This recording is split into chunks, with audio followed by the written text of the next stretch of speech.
예수님 안에 모든 선한 것이 담겨져 있음을 다시 한번 말씀드립니다. 우리가 누릴 수 있는 세상의 모든 것들은 하나님께서 예수님을 통해서 우리에게 주셨어요. 그렇기 때문에 믿음을 통하여서 하나님께서 그리스도를 통해서 주신 모든 것들은 믿음을 통해서 우리에게 오게 되는데, 정말 하나님이 우리에게 원하시는 것은 믿음을 통하여서 하나님께서 우리에게 창세 전부터 허락하신 그 풍성함을 그리스도 안에서 누리기를 원하셨습니다. 그런데 문제는 사람들이 믿음이 없음으로 인하여서 그것을 누리면서 살아가지 못합니다. 자신 안에 얼마나 풍성함이 있는가, 그리스도 예수로 인한 풍성함이 있음에도 불구하고 그것에 대해서 누리지 못하고 스스로 끊임없이 어떤 그 신앙적인 행동을 더 해야지만이 그 풍성함을 누릴 수 있다라고 착각하면서 살아가게 됩니다. 오늘 그 베드로와 요한의 예를 통해서 보더라도 그가 이제 성전 미문에서 구걸하는 한 사람을 이제 일으켜 세우죠. 그 모든 것들 가운데서 오늘 베드로와 요한이 어떤 능력 받기 위해서 무슨 금식기도 하고 최대한 노력하고 힘써서 그들이 하나님으로부터 허락하신 그 성령을 받고 능력을 받아가지고 사역을 했던 것이 아니라 그들이 깨달았던 것은 그들 심령 안에 그리스도께서 살아 역사하고 계신다라는 사실을 부활을 통해서 그들은 온전히 그 깨달아 알고 믿음이 생긴 것입니다. 그러니까 예수님께서 십자가의 사역을 통해서 십자가를 경험하기 이전의 제자들과 이후의 제자들이 다른 것은 단 한 가지, 예수님에 대한 온전한 믿음이 이전에는 지식적인 믿음이었다라고 한다면 이제부터는 지식을 넘어서는 그들의 삶을 구체적으로 움직이고 변화시키고 하나님을 경험할 수 있음이 그리스도를 통해서 가능하다라는 그 온전한 믿음이 그들의 심령 가운데 이제 다시 새겨지게 되었음에 대해서 보게 됩니다. 그렇기 때문에 우리가 세상을 살아가면서 항상 생각해 봐야 될 것은 눈에 보이는 여러 가지 환경들, 다양한 부분들이 때로는 어려움의 모습, 때로는 기쁨의 요소가 우리에게 다가왔을 때에 그 중심 가운데 문제 해결책을 찾는 것도 그리스도 예수를 통해 찾는 것이고, 또 기쁨을 누리는 것도 주님과 더불어 그 기쁨을 누리는 삶의 모습이 있어져야 됨에 대해서 분명하게 말씀하고 있습니다. 그렇기 때문에 베드로와 요한, 그들의 모습을 보게 되면은 이전에는 이제 예수님을 3번 부인할 정도로 나약함의 모습을 가지고 있었던 베드로가 이제는 성전 미문이라는 것은, 성전은 그 당시에 제일 붐비는 곳, 성전 미문은 사람들이 가장 많은 그곳에서 이제 베드로와 요한이 말씀을 전하고 또 사람들을 일으키는 모습을 또 보게 됩니다. 결국 베드로와 요한이 갖게 됐었던 그 삶의 기쁨, 환경을 넘어서는 그 기쁨의 중심은 바로 그리스도 예수가 있었습니다. 그러니까 예수님은 그 당시나 지금이나 믿는 이들을 통해서 동일하게 역사하고 계신다라는 사실에 대해서 분명하게 이제 깨달아 알아야 되는데, 말씀을 통해서 요해서를 통해서 하나님께서는 분명하게 그분의 뜻과 인도하신 말세에 모든 사람들에게 성령을 부어 주신다라고 말씀하신 것. 그러니까 요해서는 이제 그 모든 하나님의 능력과 은사들이 그 모든 사람들에게 보편적으로 주어질 수 있다는 사실에 대해서 이제 밝히고 있는 대표적인 구절이 이제 요해서를 통해서 말씀하고 있습니다. 그러니까 그 모든 능력은 믿는 사람들에게 주어질 하나님의 능력이 있다라는 거예요. 그러니까 환경에 문제가 있을 때 그 환경을 어떻게 이기고 나아갈 수 있을까, 그거 환경만 바라보지 마시고 결국 우리가 생각해야 될 것은 주님과의 관계성입니다. 믿는 사람이나 믿지 않는 사람이나 환경만 바라보고 산다면은 그리스도인으로서 다른 것은 아무것도 없죠. 중요한 것은 문제를 해결해 나아가는 것, 또 기쁨과 평안을 누리는 것 자체가 모든 것이 다 그리스도 예수께 있다라는 것에 대해서 말씀하고 있습니다. 3절 보면 그가 베드로와 요한이 성전에 들어가려함을 보고 구걸하거늘. 이 당시에는 몸이 불편한 사람들, 장애를 가지고 있던 사람들은 공동체 내에 들어올 수가 없었어요. 왜냐하면 몸이 불편하다라는 것은 뭔가 좀 죄를 짓고 하나님의 그 징계를 받았다라는 생각들 자체가 있었기 때문에, 특히 이제 바리새인들은 몸이 불편한 자들을 함께 했을 때에 이제 문제점을 생기게 되죠. 구약에서도 내용을 보면은 이제 불편한 부분 정과 부정을 나누는 어떤 또 기준이 되어서 몸이 불편한 사람은 공동체 내에 들어오기가 힘든 것이 바로 유대적인 상황입니다.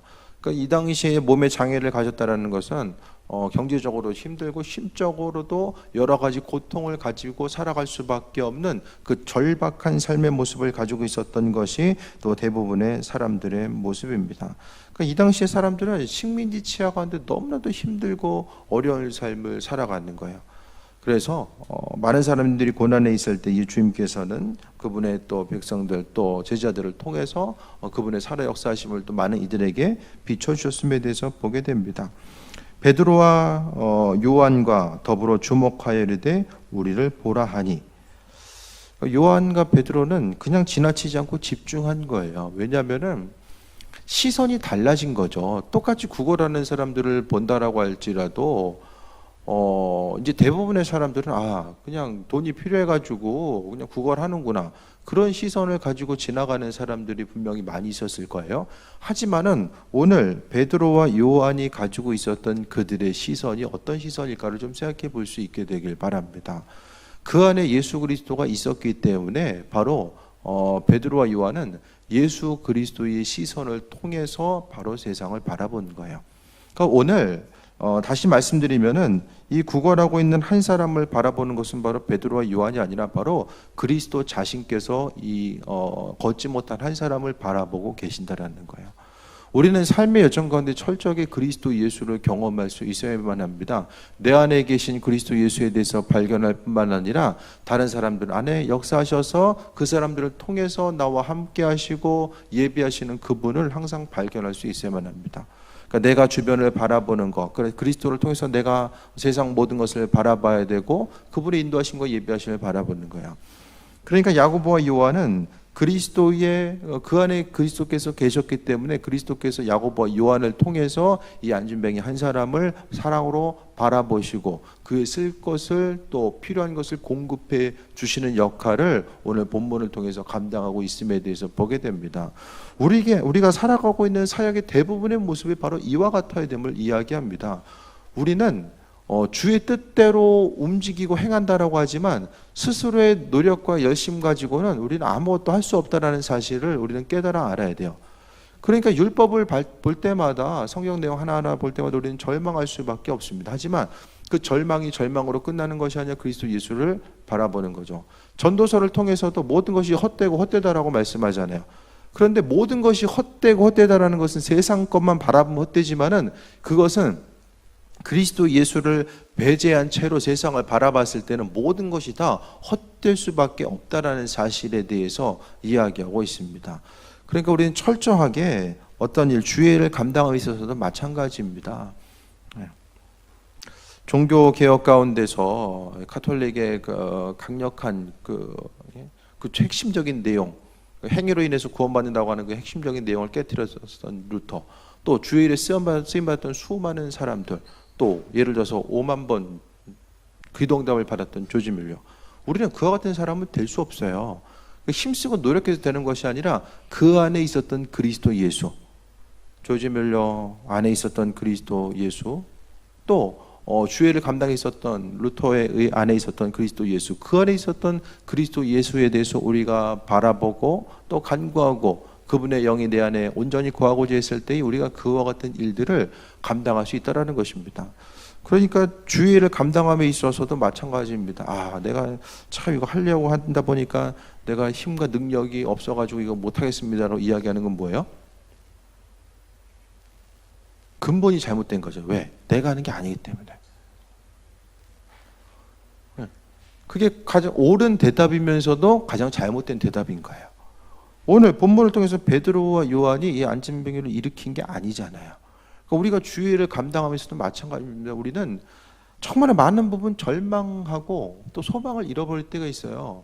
주의 뜻대로 쓰임받고자 하고 주의를 감당하고자 했을 때에 어려움의 모습이 있다라고 할지라도 우리가 그것 때문에 절망하는 것 자체가 이상한 것이 아니라 우리는 절망할 수밖에 없는 존재예요. 성경은 그걸 이야기하고 있어요. 그런데 우리는 절망할 수밖에 없지만은 그것 우리가 절망으로 시작해서 절망으로 끝나지 아니할 수 있는 것은 주님께서 그 일들을 행하시기 때문에 우리는 시작 처음은 다 뭐가 뭔지를 모르고 어떻게 나갈지 모르지만은 한 가지 확실한 것은 그리스도 예수께서 나를 통해서 모든 일들을 아름답게 마무리할 수 있도록 은혜로 베푸신다라는 그 사실 하나는 확실하게 가지고 가야 됩니다.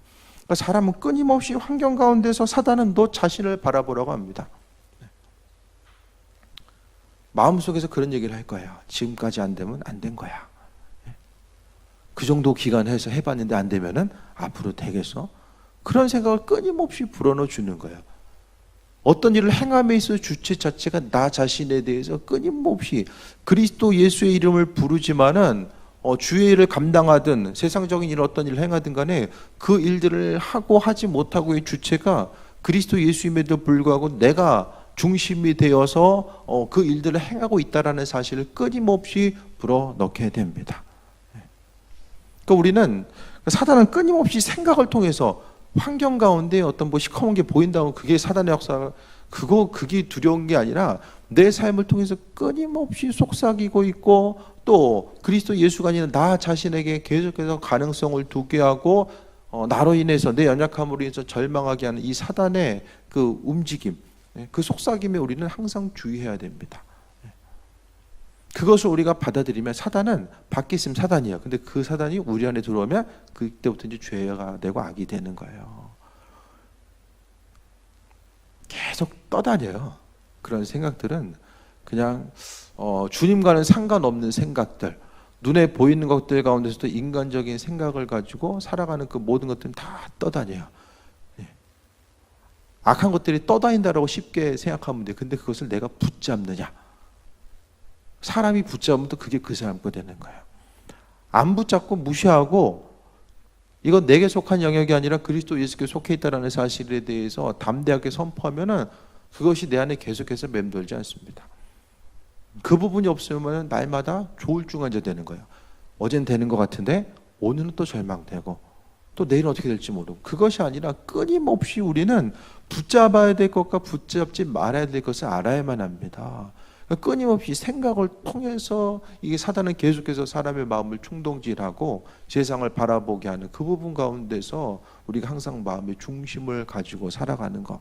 그리스도 예수의 속성의 가장 중요한 부분이 어제나 오늘이나 히브리서를 통해서 동일하다고 말씀하셨잖아요. 우리도 항상 동일함을 통해서 꾸준하게 그 앞에 나아가는 것. 이게 정말 쉽지 않고 우리 자신 할 수 없어요.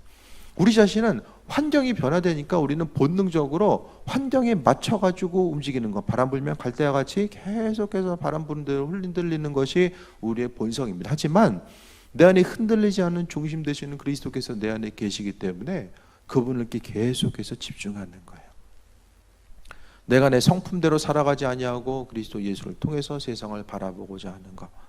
우리에게 있어서는 그 분냄과 이성이 있잖아요. 분냄은 단거리 선수예요. 누가 빨라요? 장거리 선수하고 단거리 선수하고. 단거리 선수가 빠르잖아요. 그러니까 온갖 에너지를 집중해서 달려가지만 장거리는 우리의 이성이 있잖아요.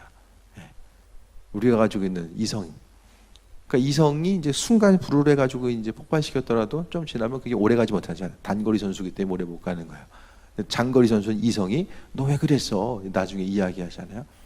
그러니까 이성적인 거 결국 이제 그리스도 예수께서 우리의 마음을 움직이셔서 우리의 삶이 꾸준하게 그분의 은혜 가운데 나아갈 수 있는 그 방편을 허락해 주신다라는 것입니다. 결국 똑같은 상황과 형편을 본다고 할지라도 그냥 여기 나와 있는 못 걷게 된 사람, 이 한 사람을 그냥 보고 지나간 사람이 있었고 베드로와 요한은 이 사람을 주목해서 본 거예요. 주목해서 본 것, 그것이 바로 그리스도 예수의 마음입니다. 똑같이 본다라고 할지라도 주님께서 예비하시고 인도하심을 바라볼 것인가, 아니면은 그냥 사람들이 보는 것처럼 그냥 볼 것인가. 아람 군대가 쳐들어왔을 때 이 엘리사 선지자는 하나님께서 허락하신 그 시선을 통해서 바라보고자 하나요. 하나님의 군대가 함께 있는 것을 바라보게 됩니다. 그러니까 믿음 생활한다라는 거, 내 안에 그리스도를 인식하고 나아간다라는 것은 너무 어려운 게 아니라 정말 조금씩, 그러니까 한 번에 된다라고 기대하지 마세요. 주님과 교제하는 거, 믿음은 한순간에 되잖아요. 믿는 것은 하나님께서 허락하시. 근데 그 믿음을 통해서 그리스도와 교제하고 신앙의 본질에 대해서 알아가고 끊임없이 그분을 의지하는 것은 우리의 신앙의 평생을 통해서 이제 그 추구하고 바라보고 소망해 나가야 될 것입니다. 그러니까 몇 번 해보고 그냥 몇 번 작정기도 하고 그냥 나 좀 해봤는데 잘 안 되네. 안 되는 거를 더 발견하는 것도 은혜예요. 그 안 되는 걸 통해서 내가 그리스도가 아니면 아무것도 할 수 없다라는 사실을 우리가 인지할 수 있기 때문에, 그러니까 철저하게 우리는 내가 주님 앞에 나오는 그 순간까지 성화의 단계로 들어간다. 조금 해가지고 난 됐어, 난 이제 뭐 산에 가서 도 닦고 득도한 것처럼 그렇게 신앙생활이 이루어지는 게 아니라는 거예요. 평생을 통해서 사도 바울이 그가 디모데후서를 통해서 믿음의 선한 싸움을 싸웠다라고 6장을 통해서 이야기하잖아요. 그 평생의 삶이 믿음을 통한 선한 싸움의 연속이었음을 보게 됩니다. 4절에 베드로가 요한과 더불어 주목하여 이르되 우리를 보라 하니 그가 그들에게서 무엇을 얻을까 하여 바라보거늘. 예수님께서 베드로와 요한을 통해서 만나 주신 거죠. 그러니까 앞서도 이야기했던 것처럼 베드로와 요한은 예수님의 역할인 거야. 그러니까 다른 사람들도 힘들고 어려운 사람들이 나를 통해서 그리스도 예수를 발견할 수 있어야 돼요. 그들은 처음에 오늘 본문에 나와 있는 것처럼 처음부터 누구인지를 몰라요. 그냥 지나가던 두 사람이구나, 그 정도 생각하는 거죠. 우리에게도 마찬가지입니다. 주변 누군가가 있어서 우리 자신이 처음에는 겉모습을 통해서는 그냥 내게 어떤 육신적인 도움을 줄 수 있는 어떤 사람, 그냥 평범한 사람일 수 있겠지만은 주님께서는 우리 한 사람 한 사람을 그리스도 예수로 주변 한 사람 한 사람에게 우리를 붙여주셨다라는 것도 분명히 알아야만 합니다. 그러니까 그 사실에 대해서 시선을 가지고 있는 사람, 그리스도 예수에 대한 마음의 중심과 주님께서 나를 보내주시고 함께 하신 것에 대해서 소망감을 가지고 있는 사람, 그러니까 신앙생활하는 것 자체도 그렇고 삶을 살아가는 것도 날마다 나 자신만 생각하며 바라보면은 별로 이렇게 가능성을 발견할 수 없어요. 시선이 계속해서 좁아지는 거죠. 그러면 마음의 여유도 없고 날마다 스스로의 마음도 다스릴 수가 없어요. 조금 더 크고 넓은 곳을 바라봐야 됩니다. 크고 넓은 것이 뭐 날마다 세계를 꿈꾸며 나가는 것도 있겠지만은 나를 벗어난 주변 한 사람 누군가를 바라볼 수 있는 것이 바로 그리스도 예수를 경험하는 것입니다. 무엇을 얻을까 해서 바라봤는데 6절에 베드로가 이르되 은과 금은 내게 없거니와 내가 있는 것을 내게 주노니 나사렛 예수 그리스도 이름으로 일어나 걸으라 하고, 결국에는 내게 있는 것 자체, 베드로와 요한에게 있는 것은 예수님밖에 없었다라는 거예요. 그들이 주님으로부터 어떤 것에 대해서 어떤 방법론을 취해가지고 나갔던 것이 아니라 그들은 그들의 심령 가운데 온전히 거했던 것이 바로 그리스도 예수, 그러니까 예수님에 대한 확신 자체가 그들의 마음속에 있었기 때문에 오늘 본문을 통해서 이제 눈에 보이는 것은 베드로와 요한의 그런 선포를 통해서 걷지 못한 사람이 걸었다. 이게 많은 사람들이 이제 걸은 것에 대해서 본문을 두거든요. 중심을 둬요. 근데 여기서 중요한 것은 걸은 게 중심이 아니에요. 걷게 된 것은 그러니까 예수님에 대한 그 선포와 그 선포 가운데 믿음의 행동을 통해서 걷게 된 것이지만은 더 중요한 것은 오늘 본문을 통해서 베드로와 요한이라고 하는 그 두 사도들 안에 있었던 그리스도 예수가 믿음의 선포를 통해서 이 시간 증거되었다라는 것이 훨씬 더 중요한 것입니다. 그래서 우리는 오늘 본문을 통해서 내게 있는 것, 은과 금, 물질적인 것, 눈에 보이는 것, 우리가 할 수 있는 능력, 그 모든 것들은 없다라는 거예요. 그래서 은과 금이라는 것은 물질적인 것에 있어서의 핵심, 또 내가 할 수 있다라고 생각하는 것에 있어서의 대명사를 이야기합니다. 그것은 없어요. 그러니까 주님의 능력이 나타나기 위해서는 나 자신에게 있어서의 가진 것이 없고 내가 가지고 있는 것은 아무런 도움이 되지 못한다라고 한다라는 그 사실. 그러니까 하나님의 은혜 앞에 나 자신을 바라봤을 때 나는 절망할 수밖에 없는 존재라는 것에 대해서 내 육신이 가지고 있는 생각과 소유 모든 것들은 절망할 수밖에 없는 그것일 수밖에 없다라는 것에 대해서 우리는 믿음으로 고백하는 것입니다. 그러니까 내 것도 의지하고 주님도 의지하려면 그 안에서 나타나지 않아요. 그러니까 하나님은 철저하게 죽게 된 온전한 기대함과 소망함, 그분을 나타내는 온전한 믿음의 부분을 원하셨음에 대해서 보게 됩니다. 그래서 내게 있는 것, 그것이 바로 예수 그리스도. 그러니까 여러분 안에 예수 그리스도가 있다라고 한다면 그 부분에 대해서 인식하는 거죠. 그 주님, 오늘 베드로 안에 거하셨던 그리스도 예수는 여러분이 믿음을 통해서 고백한 예수 그리스도를 주인으로 고백한 그 순간부터 동일하게 내 안에 있다라는 거예요. 근데 내 안에 있는 것은 스스로 가지고 있는 것이 이건데 그리스도도 생각하니까 이 두 가지가 한꺼번에 이제 그 생각이 떠오르게 되면 아무것도 할 수 없다라는 거예요.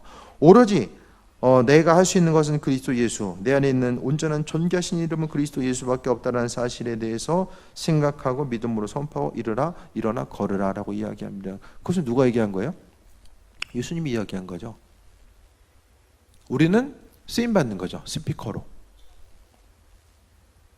주인 대신 예수 그리스도께서 나를 사용하셔서 일하시는 거죠. 예수님 직접 만나주신 거는 이건 마찬가지입니다. 베드로와 요한을 통해서 예수님께서는 직접 말씀하신 거죠. 일어나 걸을 것에 대해서 명령하신 거예요. 주께서 마음 주셨을 때 믿음으로 선포하는 것이 얼마나 중요한가 그것을 돌아볼 수 있어야만 합니다.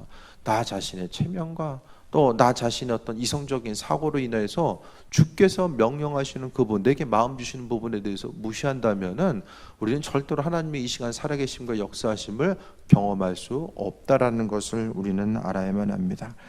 그랬을 때 실절에 오른손을 잡아 일으키니 발과 발목이 힘을 얻고 일으켰을 때의 동시에 이건 믿음의 반응이죠. 사람이 일으켜도 반응 안 하면 못 일어나잖아요. 한번 해볼까요? 앉아 있어도 좀 도움을 줘서 땡긴 사람이 있고 앉은 사람이 일어나야지 이게 뭐 일어나는 거지. 난 안 일어날 거야. 마음에 작정하고 있으면 뭐 손 땡긴다고 일어납니까? 팔만 빠지지? 이게 될 수가 없어요. 그러니까 이 사람은 말씀을 듣는 그 순간 처음에는 베드로와 요한이 내가 어떤 것을 줄 수 있지 않을까, 어떤 물질적인 소유에 대해서 주지 않을까라고 생각을 했어요. 근데 말씀을 그리스도가 선포되니까 그리스도께서 이 걷지 못한 사람의 마음을 움직이신 거죠. 그러니까 철저하게 말씀에 대해서 전하는 것, 전도하는 것도 그렇고 우리는 철저하게 그리스도 예수께서 행하신다라고 하는 그 부분에 대해서 우리는 간구해야 됩니다. 그러니까 주님이 아니면 지금은 전도할 수 없는 시대, 그 시대를 우리는 살아가고 있어요. 그러니까 우리가 얼마나 내 안에 계신 그리스도 예수가 이 땅에서 움직이시고 행하신다라는 것에 대해서 기억하고 그분을 통해서 내가 쓰임받고자 하는 마음의 결단과 기대함과 소망함을 지금 가지고 하루하루를 살아가고 있는가, 그 부분을 우리는 점검해 봐야 됩니다. 그러니까 그리스도 예수가 아니면은 우리가 이곳에 있는 것도 기적이고 또 교회 공동체가 여전히 존재하는 것도 그것도 엄청난 기적일 수밖에 없는 거예요. 주님이 없이 모든 것들이 가능하다? 없죠. 주일날도 말씀드렸던 것처럼 주님은, 하나님께서는 이 시간도 세상 모든 교회를 붙잡고 계시고 가정과 개인 한 사람 한 사람을 붙잡고 계시다라는 사실, 그분의 붙잡고 계심이 바로 그분의 놀라운 역사와 인도하심, 그러니까 그분의 붙잡고 계심은 그리스도 예수를 통해서 이 시간도 가능하다라는 거예요. 그러니까 주님이 아니면 하나님께서 절대 아무것도 받지 않으세요. 우리가 아무리 힘쓰고 노력한다라고 할지라도 그리스도 예수가 아니면 받지 않는다라는 거예요. 아무리 수고하고 헌신해도 그리스도 예수께서 원하시는 동기가 아니면은 그분은 우리와 상관이 없는 거예요. 나 자신의 선과 의를 나타내는 그런 모습일 수밖에 없기 때문에 그렇습니다. 잡아 일으키니까 그 반응을 통해서 발과 발목이 곧 힘을 얻었다라고 이야기합니다. 그래서 8절에 뛰어 서서 걸으며 그들과 함께 성전으로 들어가면서 걷기도 하고 뛰기도 하며 하나님을 찬송하니 모든 백성이 그 걷는 것과 하나님을 찬송하는 것을 보고 그가 본래 성전 미문에 앉아 구걸하던 사람인 줄 알고 그에게 일어난 일로 인하여 심히 놀랍게 여기며 놀라니라. 3장 1절부터 10절까지의 이 세 사람이 나오죠. 야고보와 요한, 또 앉아서 구걸하던 사람. 이 세 사람을 통해서 우리가 무엇을 발견할 수 있는가? 이 시대에 그리스도 예수를 통해서 살아간다는 것이 무엇일까를 우리는 볼 수 있어요. 다시 한번 정리해 드립니다. 주님의 시선을 통해서 바라보는 거예요. 그냥 지나치지 마시고, 인간적인 생각은 저 사람 왜 저럴까? 왜 그러지? 왜 저러고 있을까? 그게 사람의 본래적인 생각이, 하지만 우리가 그리스도 예수를 통해 살아간다는 것은 주님의 시선을 통해서 한 번 더 생각해 보는 거예요. 순간적으로는 사람을 판단하고 정죄할 수 있어요. 그런데 그것을 넘어서서 아까 전에 이제 이성에 대해서 말씀드렸던 것처럼 주님 주신 마음을 통해서 다시 한번 돌아보는 거죠. 그렇게 보니까 주님께서 이제 행할 바가 무엇인지를 말씀해 주시고 믿음의 선포, 나사렛 예수 그리스도 이름으로 걸으라고 하는 그 믿음의 선포 앞에서 베드로와 요한은 반응하게 됩니다. 그것을 통해서 걷지 못한 사람은 믿음이 들어가게 되고, 그 믿음을 통해서 오늘 본문에 보니까 뛰어서 어디로 갔어요? 성전으로 들어가면서 걷기도 뛰기도 하면서 하나님을 찬송했습니다. 왜 이렇게 된 게 안 거죠? 그리스도 예수가 그 안에 들어갔기 때문에 그리스도 예수를 통해서, 하나님을 통해서 자신이 회복되었다라는 사실을 안 거예요. 만약에 예수님 그리스도의 이름에도 선포했는데 그냥 걸었어, 그러면 누구한테? 베드로와 요한한테 감수했을 거예요. 근데 그렇게 하지 않냐고 하나님을 찬송한 모습이 나오게 됩니다. 그러니까 우리가 생각하고 상상하는 것 이상으로 예수의 이름은 너무나도 큰 놀라운 폭발력을 가지고 있어요. 그래서 우리가 기대하지 못했던 부분, 또 생각하고 상상할 수 없었던 그 부분까지도 그리스도 예수께서는 움직이시고 행하신다라는 사실에 대해서 보게 됩니다. 이 땅에 복음이 처음 들어왔을 때도 마찬가지고, 또 여러분 한 사람 한 사람이 복음을 받아들이고 나아가는 것도 마찬가지입니다. 그리스도 예수께서 그분의 방법과 방식대로 움직이시고 행하심에 대한 기대함과 소망함을 가지고 나아가는 거예요. 가장 먼저 중요한 것은 내 안에 있는 그리스도. 베드로와 요한이 만약에 예수님에 대한 확신이 없었으면 못했겠죠. 베드로와 요한은 특별한 사람들이 아니었어요. 특히 베드로는 그냥 예수님을 3번 부인하면서 피하잖아요. 똑같은 마음을 가지고 있었던 사람, 안전에 대한 욕구가 있었고 절망 가운데 피하고 싶은 생각이 있었던 똑같은 한 사람이었어요. 하지만 주님의 부활을 경험한 이후의 그의 삶은 바로 그의 심령 가운데 그리스도 예수가 주인이 되어서 그 안에 있었고, 그러니까 내 안에 예수가 있으니까 눈에 보이는 환경에 대한 더 이상 두려움이 없는 거예요. 그러니까 예수님의 생명 되신다라는 사실에 대해서 알게 되니까 믿음으로 승리하고자 하는 것. 그러니까 십자가에 달리셨던 그 예수, 부활하신 그 예수에 대해서 발견하는 것. 그러니까 초대교회 공동체도 지난번에 말씀드린 것처럼 예수님을 받아들이고 그 순간 자신에 있어서의 명예와 욕심, 내가 할 수 있다는 그 생각, 모든 것은 그 순간, 예수님을 받아들인 그 순간 십자가에 다 못 박았기 때문에 주로 인해서 고난당하는 것, 또 절망 가운데 또 육신적인 어려움이 있는 것을 그들은 당연한 것으로 받아들이고, 최고의 가치 그리스도 예수로 인해서 그들은 기쁨과 소망함을 누렸던 것을 보게 됩니다. 우리가 입술의 고백을 통해서 예수님을 선포했을 때 예수님께서는 나머지 일들을 행하시는 것을 보게 됩니다. 베드로와 요한이 뭐 했어요? 선포하고 일으켰어요. 그거 외에는 본문에 나오지 않아요. 나머지는 주님께서 행하신 거죠. 우리도 마찬가지로 선포하는 거예요. 주님께서 마음 주셨을 때에 특히 선포하고, 이거 주님께서 다른 사람을 향해서 복음 전하라고 했을 때에 이거 참 예수님 얘기했다가 분위기 이상해지는 거 아니야? 그런 생각들. 그 얘기 안 해서 나중에 분위기 더 이상해집니다. 주님 앞에 갔을 때 너 그때 마음 줬잖아, 왜 안 했어? 그 분위기가 더 이상해지는 거예요. 아십니까? 결국 그 복음 전하는 것도 예수님께서 나를 통해서 이거 얘기해야 돼. 우리 인간적인 생각은 거기서 그 생각을 할 수 없거든요. 이 사람에게 복음 전해야 됐다 생각은 나 자신의 육성의 본질은 할 수 없어요. 생각이 안 나요. 근데 그 순간 그것이 떠오르는 것은 주님께서 내게 주시는 거예요. 계속 말씀드리잖아요. 내가 하기 부담스럽고 뜬금없는 거는 주님께서 내게 주실 가능성이 참 큰 것일 수도 있다. 이거 점검해 봐야 된다는 거예요. 주님께서 행하시는 거. 결국 선포하지 못하는 것은 내가 시작해서 내가 마무리해야 되고 내가 모든 것을 다 주관해야 된다는 생각이 주님의 인도하심과 그 능력을 바라보지 못하게 하는 가장 큰 방해 요소가 됩니다. 오늘 본문을 통해서 주님의 능력을 봤습니다. 예수의 이름은 지금도 살아 역사하고, 그 살아 역사하시는 그분의 능력은 지금도 수많은 기적과 능력을 우리로 하여금 체험하게 합니다. 죽어있는 말씀의 역사, 그것이 아니라 살아계신 그리스도 예수를 우리가 발견하는 것. 그러니까 삶을 살아가면서 절망할 때에 우리는 절망을 절망으로 끝내면 그 인생은 정말 절망스러운 거야. 하지만 절망의 모습이 있다라고 할지라도 그렇구나, 난 안 되는 게 당연해. 그것에 대해서 생각하고 주님의 일하심과 인도하심, 그분을 더욱더 의지하라고 주께서 마음 주시는구나, 그것에 대해서 돌아보는 거예요. 그것이 바로 하나님의 능력이고 인도하심의 역사입니다. 그분의 붙드심을 통해서 우리가 여기까지 왔음에 대해서 다시 한번 믿음으로 고백하고 하나님의 살아계심과 예비하심과 인도하심을 다시 한번 또 날마다 또 고백하고 인도하심 따라 살아가는 귀한 삶이 되시길 축원드립니다. 기도하겠습니다. 주님 감사합니다. 모든 것이 하나님 베풀어 주시는 은혜입니다. 날마다 주님 바라보게 하시고 그리스도께 시선이 떠나지 않게 하여 주시며 주님께서 우리의 삶을 통해서 이루시고 행하실 것에 대한 기대함과 소망함이 있게 하시고 주께서 마음 주셨을 때에 더욱더 믿음으로 반응하고 또 그 말씀대로 순종하는 삶이 될 수 있도록 은혜 베풀어 주옵소서. 오직 주님만 자랑하게 하시고 또 주님께서 내 인생의 최고의 가치가 됨을 날마다 잊지 아니할 수 있도록 은혜 베풀어 주옵소서. 예수님의 이름으로 기도했습니다. 아멘.